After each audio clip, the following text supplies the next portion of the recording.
اور دوستو بڑی نصیبوں والی تھی سیدہ خدیجۃ الکبریٰ، ناز و نام میں پلی حضرت خدیجہ، مکے کی ملکہ ہیں جناب خدیجہ۔ اتنا مال ہے کہ مکے میں کسی اور کے پاس اتنا نہیں۔ غلامی مصطفیٰ میں آئی حضرت خدیجہ، سارا مال حضور کے قدموں پہ قربان کر دیا۔ 3 سال سے بے ابی طالب میں پتے کھا کھا کے گزارا کیا، درجنوں اور 20 کنیزیں گھر میں ہیں، لیکن حضرت خدیجہ مصطفیٰ کے لیے روٹیاں خود پکاتی ہیں، حضرت فاطمہ نبی پاک کی خدمت خود کرتی ہیں، حضرت خدیجہ رسول پاک کی نوکری خود کرتی ہیں۔ بیویوں سنو، جب کوئی عورت اپنے شوہر کی خدمت کرتی ہے تو جزا کیا ملتی ہے؟ اس اسوہ پہ چلو گی تو تمہیں بھی اس جزا کی خیرات ملے گی۔ سید عالم نور مجسم صلی اللہ علیہ وسلم کی زوجہ ام المومنین سیدہ خدیجۃ الکبریٰ کھانا پکا کے باورچی خانے سے نکلی، رسول پاک صلی اللہ علیہ وسلم کی خدمت میں جناب جبریل امین حاضر ہو گئے۔ کہا یا رسول اللہ، خدیجہ کھانا لے کے آ رہی ہے۔ حضور نے فرمایا پہلے دن نہیں آ رہی، وہ تو روز آتی ہے۔ پہلے دن نہیں آ رہی، وہ تو روز آتی ہے، لیکن آج آپ کس انداز میں آئے؟ تو حضرت جبریل کہنے لگے سونےیا، رب فرماتا ہے خدیجہ جس پیار سے آپ کی نوکری کرتی ہے، جس محبت سے خدمت کرتی ہے، خدیجہ نے جس درد سے میرے محبوب کا خیال رکھا ہے، رب فرماتا ہے جب خدیجہ آئے نا کھانا لے کے، جب خدیجہ پہنچے، اللہ فرماتا ہے کہ محبوب خدیجہ کو اس کے رب کا سلام کہہ دینا، خدیجہ کو اس کے رب کا۔ حضرت جبریل کہنے لگے جہاں اللہ کا سلام کہیں گے وہاں ساتھ اس جب عورتیں شوہر کی فرما برداری کریں تو انہیں پھر خیرات ملتی ہے، انہیں پھر اللہ کی طرف سے رحمت کے پیغام آتے ہیں۔ سلام میری بہنوں، میری بیٹیوں، خدا را چھوڑ دو کان دھرنا، چھوڑ دو کسی کی بات سننا، شوہر کی اطاعت میں آ جاؤ۔ اگر یہ زیادتی کرے گا تو اللہ اس سے پوچھ لے گا، مختصر سی زندگی ہے، اس زندگی میں تم فرما برداری کرو۔ اگر یہ غلطی کرے گا، اگر یہ ظلم کرے گا تو فیصلہ اللہ پہ چھوڑ دو، اللہ خود حساب لے لے گا، اللہ خود تمہارے لیے دروازہ رحمت کھول دے گا۔ تمہاری طرف سے کوتاہی نہیں ہونی چاہیے، تمہیں شوہر کی نافرمانی نہیں کرنی چاہیے، تمہاری طرف سے زیادتی نہیں ہونا چاہیے۔ اور بیٹیوں کو بھیجنے والوں، جہیز دے کے بھیجتے ہو، پلاٹ دے کے بھیجتے ہو، کار دے کے بھیجتے ہو، لیکن اس سے گھروں میں امن قائم نہیں ہوتا۔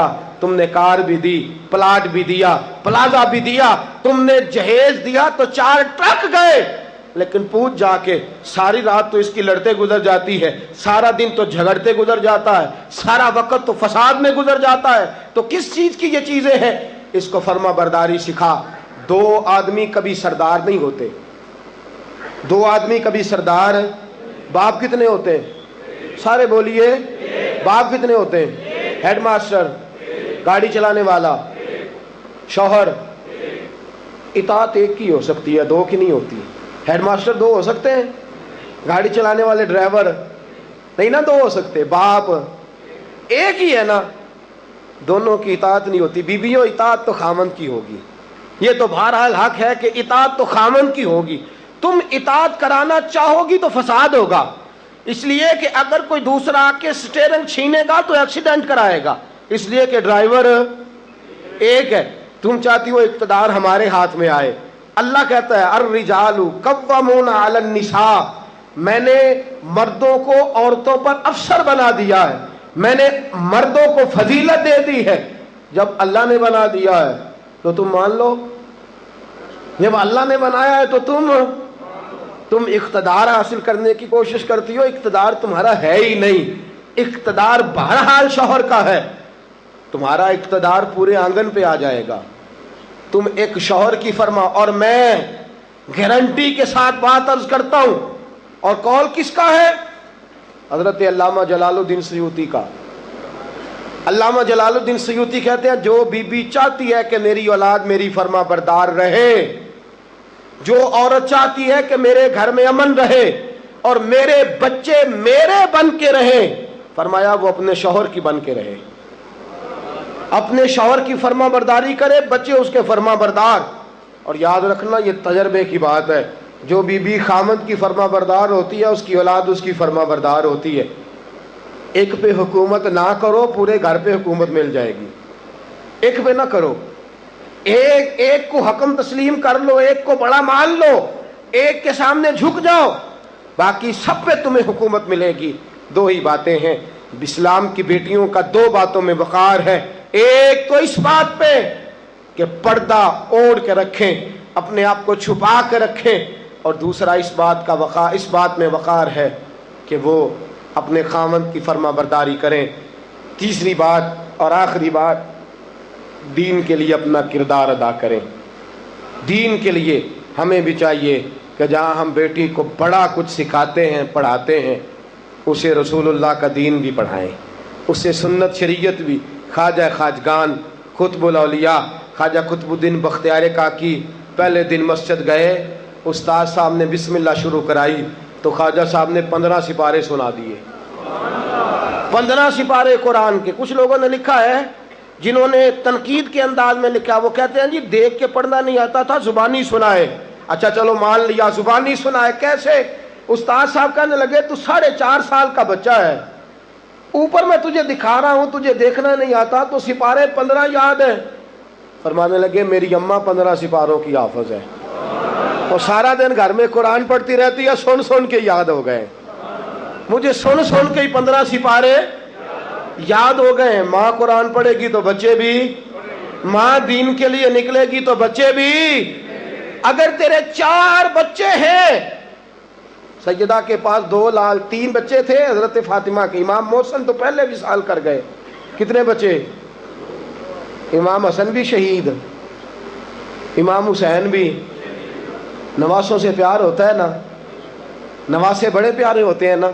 مسجد نبوی سے میں نکل رہا تھا، 2010 میں گیا، مسجد نبوی شریف سے نکل رہا تھا تو ایک بابا جی اپنی بیٹی سے کہہ رہے تھے، بیٹی میں تجھے لے تو آیا ہوں پر تیرے بچوں نے مجھے بڑا ستایا ہے، مجھے نماز نہیں پڑھنے دیتے، یہ نماز میں بھی میرے ساتھ کھیلتے ہیں۔ میں نے آگے بڑھ کے دامن تھام لیا، میں نے کہا اگر 2 منٹ مجھے موقع دیں تو میری زبان پہ بات آئی ہے، کرنے کو جی چاہتا ہے، کہا کر لیجئے۔ تو میں نے کہا بزرگوں بڑے خوش نصیب ہو کہ مسجد نبوی میں نواسوں کے ساتھ کھیل رہے ہو، یہاں نواسوں سے کھیلنا میرے مصطفیٰ کی سنت ہے، یہاں نواسوں سے کھیلنا نصیبوں والے ہو، مقدروں والے ہو، گھر بھی اللہ کا، گھر بھی اس کے رسول کا، دروازہ بھی مصطفیٰ کا، اور تمہیں نواسے مل گئے ہیں، تم کھیل رہے ہو۔ بڑے پیارے ہوتے ہیں نا نواسے، لیکن سیدہ فاطمہ کے نواسے اونو محمد بھی شہید، پوتے بڑے پیارے ہوتے ہیں، لیکن سیدہ فاطمہ کے پوتے جناب علی اکبر بھی شہید، علی اصغر بھی شہید۔ ماؤں بیٹیوں جب بھی بات کرتی ہو کہتی ہو بیٹے کو ڈاکٹر بناؤں گی، جب بھی کہتی ہو میں بیٹے کو انجینئر بناؤں گی، جب بھی بولتی ہو کہتی ہو میں بیٹے کو بہت بڑا تاجر بناؤں گی۔ آج سیدہ فاطمہ کی بات مان، تو اپنے بیٹے کو محمد کے دین کا نوکر بنا کے دیکھ، اسے رسول اللہ کے دین کا نوکر بنا، اسے قرآن کا حافظ بنا، اسے قرآن کا قاری بنا، اسے دین کا عالم بنا، اسے پیغام سنت عام کرنے والا بنا، اسے تو رسول اللہ کے دین کے لیے وقف کر۔ میرا عقیدہ یہ ہے جس ماں کا ایک بچہ بھی رسول پاک کے دین کا نوکر ہوگا، قیامت کے دن باقی بیویاں جنت میں ہوں گی، اور وہ بی بی سیدہ فاطمہ کی چادر کے نیچے ہوگی، اس کو چادر تطہیر کے سائے میں جگہ ملے گی۔ میں بات ختم کر رہا تھا پر ایک بات یاد آ گئی، دل کرتا ہے کر دوں۔ آج میں نے 10 منٹ زیادہ لے لیا، آپ نے مجھے معاف تو کر دیا، آپ مجھے معاف تو کر رہے ہیں، کہیں یہ تو نہیں کہہ رہے کہ حضرت کچھ وقت دیر سے شروع ہوا، کچھ طبیعت کے اندر ابھی کئی باتیں ہیں جو مچل رہی ہیں، لیکن میں بس آخری بات، احد کی جنگ ہے، بی بی بیٹھی ہے، 3 سال کا بچہ گود میں ہے، سینے سے چمٹاتی ہے تو رو پڑتی ہے، ماتھا چومتی ہے تو رو پڑتی ہے، گلے سے لگاتی ہے تو رو پڑتی ہے۔ اس بی بی کی تعریف یہ ہے کہ اس بی بی کا شوہر بدر کی جنگ میں شہید ہو چکا ہے، بھائی بدر کی جنگ میں شہید ہو گیا ہے، باپ بدر کی جنگ میں شہید ہو گیا ہے، یہ 3 سال کا ایک لال ہے۔ روتی رہی، سہیلیاں پوچھتی ہیں کیوں روتی ہو؟ کہتی ہے دل کرتا ہے میرے پاس ایک اور جوان ہوتا، آج میں اسے بھی حضور کے ساتھ روانہ کرتی، دل کرتا ہے کہ میں بھی آج سیدہ فاطمہ کے بابا کے ساتھ میرا بھی کوئی جوان جاتا. کیا کروں، 3 سال کا لال ہے، نہ رہ سکی. اٹھی مسجد نبی میں پہنچی، جناب بلال کھڑے ہیں، رو کے کہنے لگے بلال مدینے والے محبوب کو کہے ایک فاطمہ کی کنیز آئی ہے، ملنا چاہتی ہے. رسول کریم تشریف لائے. 3 سال کا بچہ اس نے اٹھایا اور اٹھا کے یوں حضور کے آگے کیا، سونیا باپ میں نے بدر میں دے دیا. آقا بھائی بڑا پیارا ہوتا ہے، میں بدر میں دے چکی ہوں. سونیا شوہر کے سر پر سرداری ہوتی ہے، وہ میں دے چکی.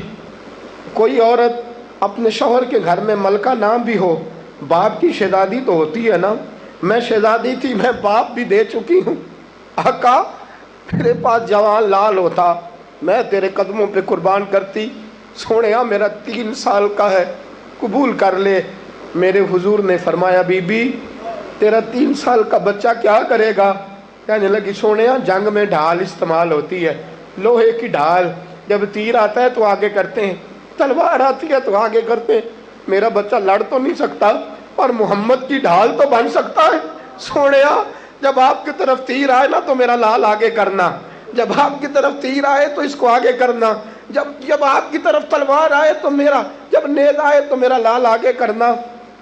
سونیا یہ شہید کا نواسا ہے، یہ شہید کا بھانجا ہے، یہ شہید کا بیٹا ہے، ٹکڑے ٹکڑے ہوتا رہے گا لیکن سونیا تیرے اوپر قربان ہوگا.